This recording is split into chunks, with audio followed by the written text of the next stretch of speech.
Hello students, welcome back to my channel जिसका नाम है साइंस स्टडी कॉर्नर। तो स्टूडेंट्स, आज की क्लास में हम पढ़ने वाले हैं असेट्स और लाइबिलिटीज के बारे में। सबसे पहले देखेंगे असेट्स एंड लाइबिलिटीज होते क्या हैं और उनके कौन कौन से पार्ट्स हैं, कितने तरीके की असेट एंड लाइबिलिटीज होती हैं बिजनेस में।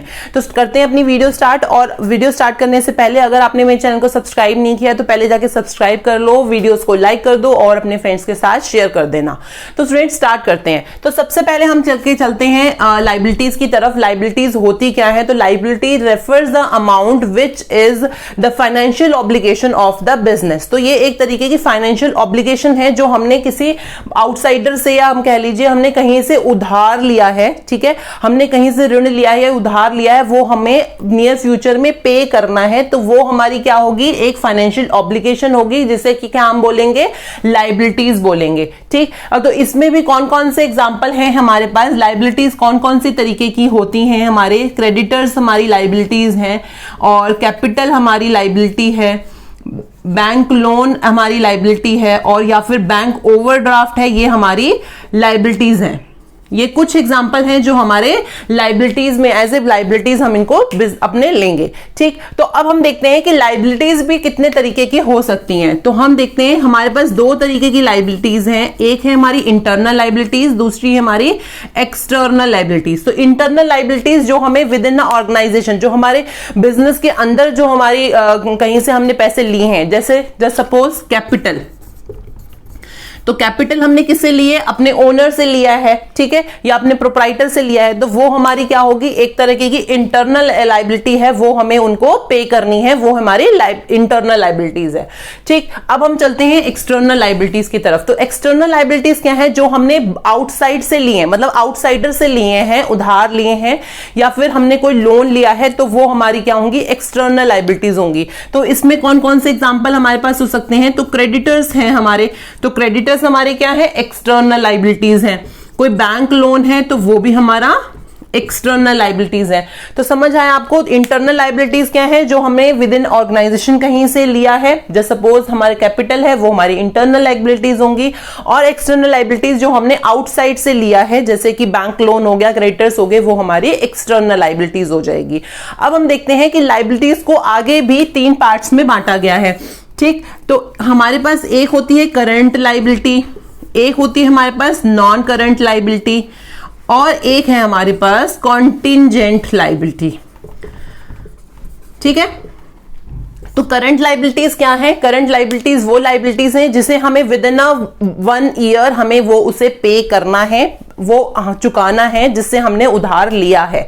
ठीक, तो करंट लाइबिलिटी, और विद इन अ ईयर का मतलब क्या है हमारा?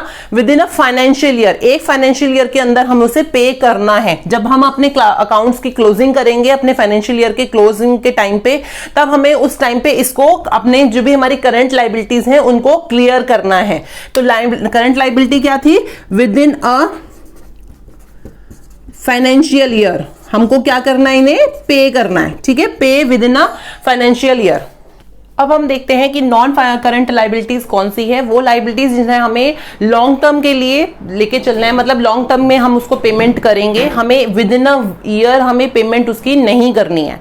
ठीक है, तो वो हमारी होगी नॉन करंट लाइबिलिटीज। मान लीजिए कोई हमारा लॉन्ग टर्म लोन है, ठीक है, तो वो हमारा क्या है? एक नॉन करंट लाइबिलिटीज है। और इसके अलावा हमारे पास क्या एग्जाम्पल हो सकता है? कोई डिवेंचर है, तो डिवेंचर्स हमारे क्या होंगे? वो भी हमारी नॉन करंट लाइबिलिटीज है। हमें उसको इमीडिएट पेमेंट नहीं करना, या कह सकते हैं विद इन अ ईयर हमें पेमेंट उसका नहीं करना, वो लॉन्ग टर्म के लिए लेके चलेंगे।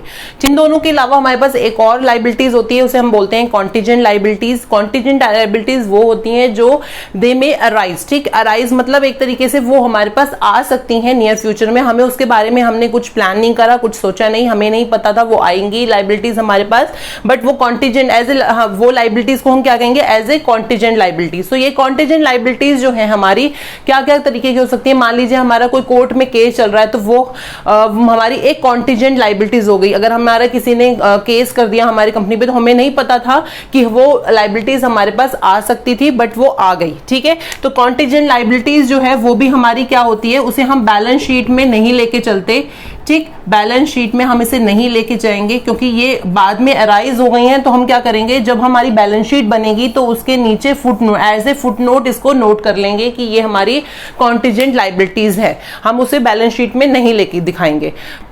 तो बच्चों हमने देखा लायबिलिटीज क्या है, अब देखते हैं असेट्स की तरफ। असेट्स की तरफ मूव ऑन करते हैं। असेट्स होती क्या है, तो असेट्स जो है हमारी किससे रिलेट करती हैं, हमारे बिजनेस के जो है प्रॉपर्टी से रिलेट करती हैं, ठीक है। या फिर हम दूसरे शब्दों में कह सकते हैं कि एसेट्स वो हैं जो हमारी इन फ्यूचर हमें कोई ना कोई बेनिफिट देगी एज ए कैश या फिर एज ए असेट, ठीक। तो उसका हमें फ्यूचर में जो है बेनिफिट होगा। तो असेट्स में हमारी कौन कौन से तरीके की हो गई, कैश हो गया, कैश इन हैंड, ये भी हमारी असेट्स हैं। डेटर्स हो गए हमारे, वो भी हमारी असेट्स हैं। असेट्स में और हमारी फिक्स असेट्स तो भी कौन कौन सी हो सकती हैं, बिल्डिंग, मशीनरी, तो ये खूब, इसके अलावा भी बहुत सारी हमारे पास असेट्स हैं, ठीक है। तो असेट्स में हमारी दो तरीके की होंगी, एक हमारी होती है करंट असेट्स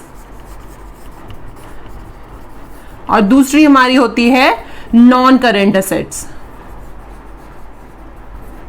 ठीक है। नॉन करंट असेट्स को हम क्या बोल सकते हैं, फिक्स असेट्स भी बोल सकते हैं, ठीक।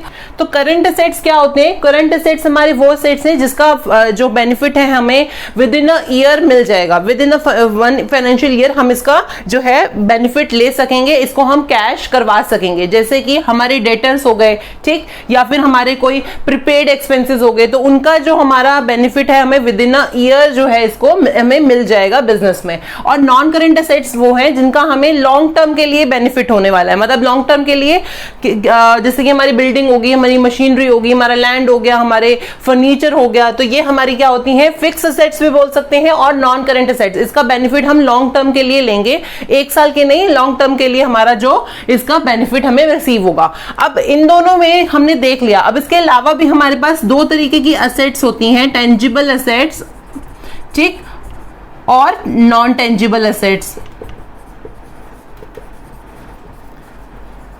असेट्स वो है जिनका कोई फिजिकल अपीयरेंस है, ठीक है, जिनका फिजिकल अपीयरेंस है, वो असेट जिसे हम देख सकते हैं, हम छू सकते हैं और हम उन्हें हाथ लगा सकते हैं, वो हमारी हो गई जो है टेंजिबल असेट्स। फॉर एग्जांपल हमारे फर्नीचर है, मशीनरी है, ठीक, या फिर हमारी बिल्डिंग है, ये हमारी सारी क्या हो जाएंगी, टेंजिबल असेट्स होंगी, ठीक। तो ये हमारी है टेंजिबल असेट्स। और नॉन टेंजिबल असेट्स वो होंगी जिनका कोई फिजिकल अपीयरेंस नहीं है, हम उनको देख नहीं सकते, हम उनको छू नहीं सकते, वो हमारी हो जाती है नॉन टेंजिबल असेट। तो नॉन, इनमें भी कौन कौन से असेट्स आ सकती हैं, जैसे कि हमारी गुडविल हो गई, ठीक, तो गुडविल हो गई या ट्रेडमार्क हो गया, ठीक।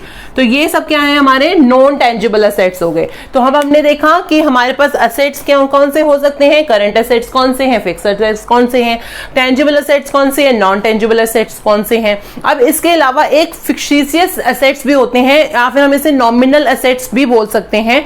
ये एक तरीके का जो है हमारे पास, इसमें हम इंक्लूड नहीं कर रहे, मैं आपको वैसी वर्बली बता रही हूँ। फिक्टिशियस असेट्स क्या होंगे, जो हमें, जिसका हमें जो है कैश के रूप में हमें कोई बेनिफिट नहीं होने वाला, लेकिन हम उसको फिर भी असेट्स मान के ही चलेंगे। तो स्टूडेंट्स आज की क्लास के लिए इतना ही, मिलते हैं अपने नेक्स्ट क्लास में नए टॉपिक के साथ। तब तक के लिए have a nice day and good bye.